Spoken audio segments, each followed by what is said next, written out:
नमस्कार दोस्तों, study with Dev channel में आपका स्वागत है। दोस्तों, पिछली वीडियो में हमने राष्ट्रपति तक देख लिया है।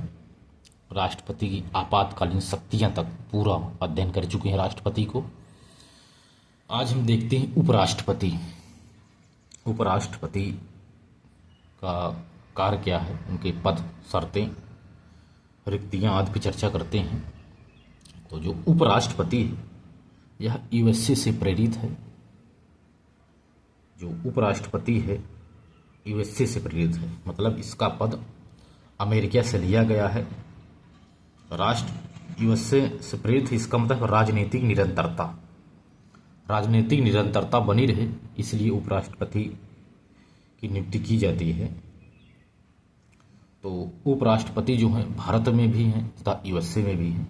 तो यूएसए एवं भारत के जो राष्ट्रपति हैं, उपराष्ट्रपति हैं, उसमें अंतर देखते हैं।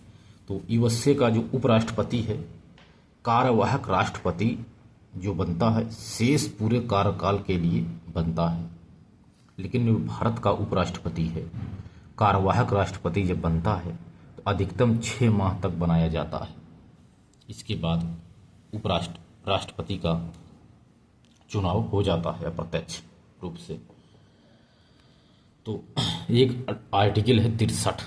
आर्टिकल 63 में उपराष्ट्रपति का पद दिया गया है। उपराष्ट्रपति का पद अनुच्छेद 63 में और आर्टिकल 64 में उपराष्ट्रपति के कार्य दिए गए हैं। इनका कार्य क्या क्या है, जिसे उपराष्ट्रपति राज्यसभा का पदेन सभापति होता है। राज्यसभा की अध्यक्षता एवं कार्यवाही संचालन करेगा तथा मत नहीं दे सकता, केवल टाई होने पर निर्णायक मत दे सकता है। यानी उपराष्ट्रपति राज्यसभा का पदेन सभापति होता है। जो उपराष्ट्रपति बनता है वही राज्यसभा का सभापति बनेगा। यानी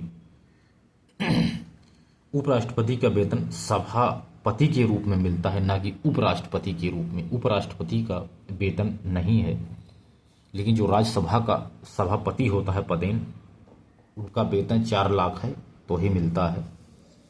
राष्ट्रपति को 5 लाख है। इसके बाद आर्टिकल 65 में कहा गया है कि वह जो उपराष्ट्रपति है कार्यवाहक राष्ट्रपति होंगे, यानी कार्यवाहक राष्ट्रपति उपराष्ट्रपति होंगे। आर्टिकल 65 में कहा गया है। किसी प्रकार से यदि राष्ट्रपति का पद खाली होता है तो उपराष्ट्रपति जो होगा वह कार्यवाहक राष्ट्रपति होगा। यह आर्टिकल 65 में बताया गया है। राष्ट्रपति पद पर रिक्त, यदि राष्ट्रपति पद पर रिक्त हो जाता, हमने बताया किसी भी कारण से, चाहे त्याग पत्र दे दे, चाहे असमर्थता के कारण मृत्यु हो गई या उस पर महाभियोग चल गया, ऐसी स्थितियों में उपराष्ट्रपति कार्यवाहक राष्ट्रपति का कार्य करेगा। जो कार्यवाहक राष्ट्रपति है अधिकतम 6 माह तक रहेगा। वेतन भत्ते सुविधाएं राष्ट्रपति पद की वह प्राप्त करेगा। एक नोट है, उस समय उपराष्ट्रपति सभापति का कार्य नहीं कर सकता जब वह कार्यवाहक राष्ट्रपति रहेगा। इसको नोट कर लेना दोस्तों, इंपॉर्टेंट है।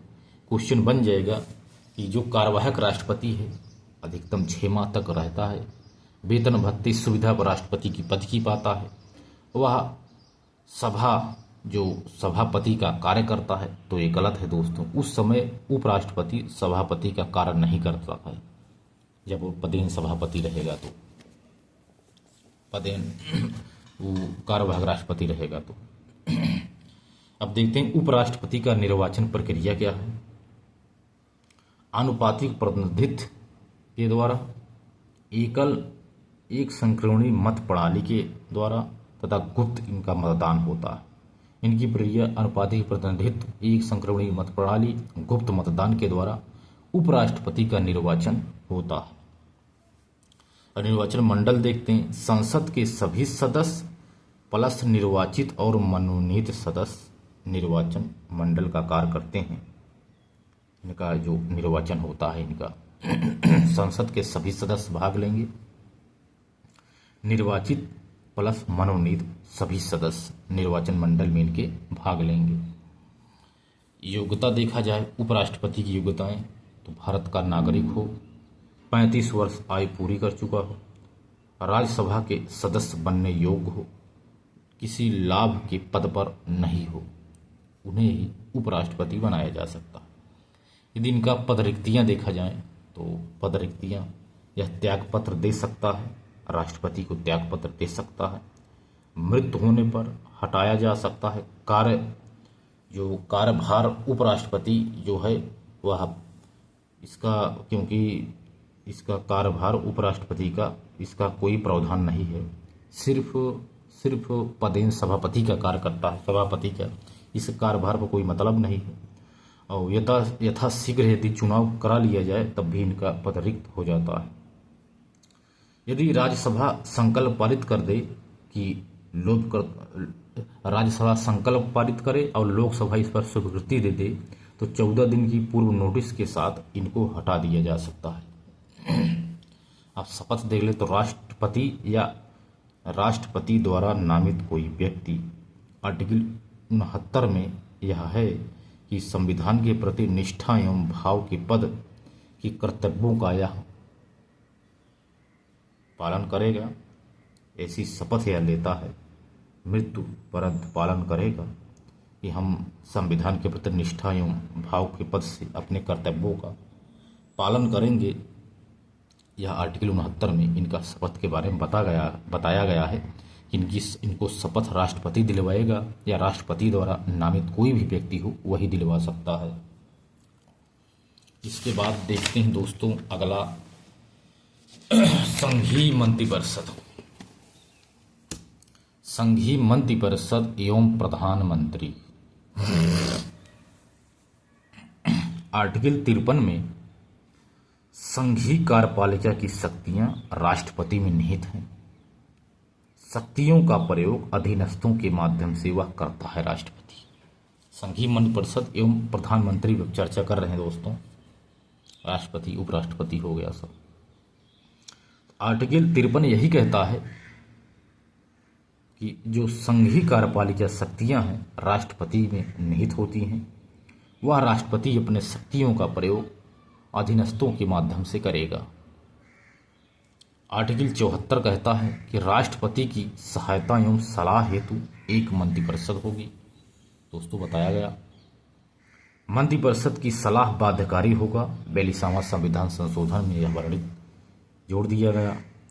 राष्ट्रपति एक सलाह को वापस कर सकता है, लेकिन वही सलाह जब पुनः राष्ट्रपति के पास आती है पुनर्विचार करके तो वह बाध्यकारी है। यह 44वां संविधान संशोधन 1978 के द्वारा बताया गया। इसको तो हम देख ही चुके हैं। अब आता है आर्टिकल 75 प्रधानमंत्री की नियुक्ति। हमने बताया था आपको, प्रधानमंत्री की नियुक्ति राष्ट्रपति द्वारा किया जाता है। प्रधानमंत्री बहुमत दल का नेता बनता है। खंडित बहुमत पर राष्ट्रपति विवेकाधीन शक्तियों से बड़ी पार्टी को नेता को पीएम नियुक्ति करता है और 30 दिन में बहुमत सिद्ध उसको करना होगा। वह किसी बड़ी पार्टी को राष्ट्रपति बनाता है। यदि खंडित होने पर प्रधानमंत्री का पद, तो वह किसी भी दल के नेता को प्रधानमंत्री नियुक्त करता है और उसे 30 दिन के अंदर बहुमत सिद्ध करना होगा। इसके बाद प्रधानमंत्री की जो शपथ है, पद एवं गोपनीयता की पद की शपथ लेता है प्रधानमंत्री। प्रधानमंत्री को सांसद होना चाहिए किसी भी सदन का, या नियुक्ति के 6 माह के भीतर वह सांसद बने, नहीं तो उसे हटा दिया जाएगा। तो वह सांसद कोई भी हो वह प्रधानमंत्री बन सकता है। किसी भी सदन का होना चाहिए, यदि नहीं है तो नियुक्ति के 6 माह के भीतर उसे सांसद बनना होगा। एक नोट है दोस्तों, इसको देख लीजिए। ब्रिटेन में पीएम निम्न सदन यानी हाउस ऑफ कॉमन्स का ही बनता है, उच्च सदन का नहीं बन सकता। लेकिन भारत में किसी भी सदन का जो है सांसद वो बन सकता है प्रधानमंत्री, लेकिन ब्रिटेन में नहीं है, सिर्फ निम्न सदन हाउस ऑफ कॉमन्स का ही बन सकता, हाउस ऑफ लॉर्ड्स का कभी नहीं बन सकता।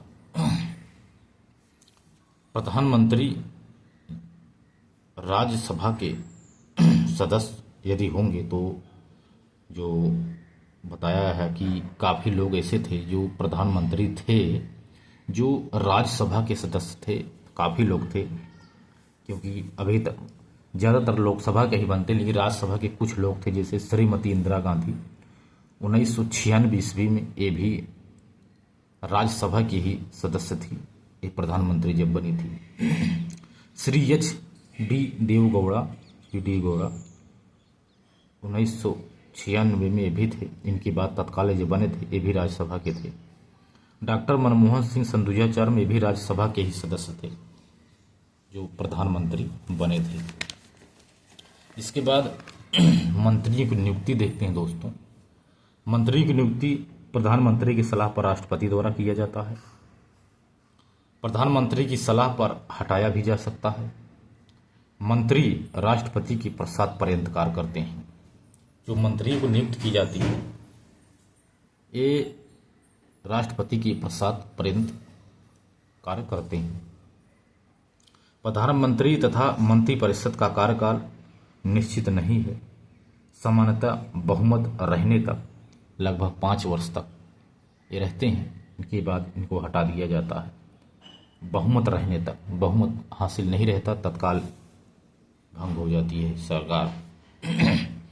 मंत्रिपरिषद का आकार देखा जाए दोस्तों तो लोकसभा के कुल सदस्यों का 15% यानी प्रधानमंत्री को मिला करके होगा, यानी मंत्रिपरिषद का आकार लोकसभा के कुल सदस्यों का लगभग 15% होना चाहिए। मंत्रियों का प्रकार देखा जाए तो मंत्रियों के प्रकार कैबिनेट मंत्री होते हैं जो मंत्रालयों के प्रमुख होते हैं। कुछ राज्य मंत्री होते हैं जो स्वतंत्र प्रभार एवं राज्य मंत्री दोनों होते हैं राज्य मंत्री में।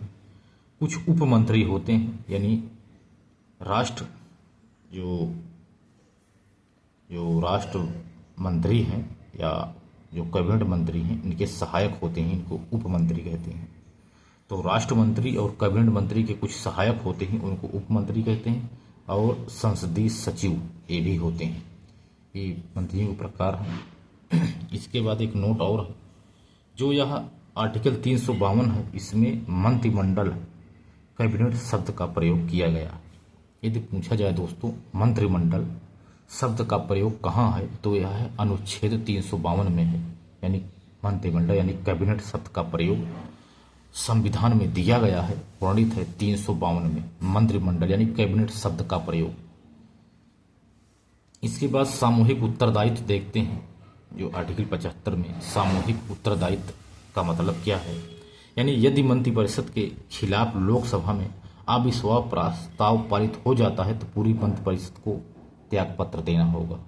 यानी किसी भी मंत्रिपरिषद में इनके खिलाफ लोकसभा में अविश्वास प्रस्ताव पारित हो जाता है तो पूरी मंत्रिपरिषद को त्यागपत्र देना होगा, चाहे एक लोग के पास हो चाहे 2 लोगों के साथ हो, किसी भी के साथ। क्योंकि एक सत्र द्वारा जो यह बताया गया है, आपको बता रहे हैं, एक सत्र जो चल रहा होता है तो जैसे बताया कि मंत्रिपरिषद के खिलाफ लोकसभा में अविश्वास प्रस्ताव पारित होता है तो पूरी मंत्रिपरिषद को त्यागपत्र देना होगा। इसका मतलब यही है कि क्योंकि एक मंत्री द्वारा किया गया कार्य, जो चाहे एक मंत्री हो, अगर कोई कार्य ऐसा करता है कि उसके खिलाफ अविश्वास प्रस्ताव पारित करना सही है तो इसको सामूहिक कार्य माना जाएगा। यानी चाहे एक मंत्री कार्य करता हो गलत, चाहे सभी, इसको सामूहिक कार्य ही माना जाएगा। और मंत्रिपरिषद सामूहिक रूप से लोकसभा के प्रति क्योंकि उत्तरदायी है, यानी मंत्रिपरिषद सामूहिक रूप से लोकसभा के प्रति उत्तरदायी है, तो इसका मतलब यही है कि पूरी मंत्रिपरिषद को त्यागपत्र देना होगा। मंत्रिपरिषद में बहुमत से लिया गया कोई भी निर्णय सभी का सामूहिक निर्णय माना जाएगा। यदि कोई सहमत नहीं है तो उसे त्यागपत्र देना होगा। पूरी मंत्रिपरिषद त्यागपत्र दे दी। कोई भी निर्णय होता है तो वह बहुमत से लिया जाता है। यदि इसमें एक भी व्यक्ति सहमत नहीं होता है तो यह माना जाएगा पूरी मंत्रिपरिषद सहमत नहीं है, इसलिए इसको पूरी तरह से त्यागपत्र देना पड़ेगा। दोस्तों, हमने मंत्रिपरिषद देखा। अब देखते हैं भाग 5 का। तो दोस्तों, इसको अगली वीडियो में चलते हैं क्लास को। तो दोस्तों, मिलते हैं और बेहतरीन क्लास में। तब तक के लिए धन्यवाद।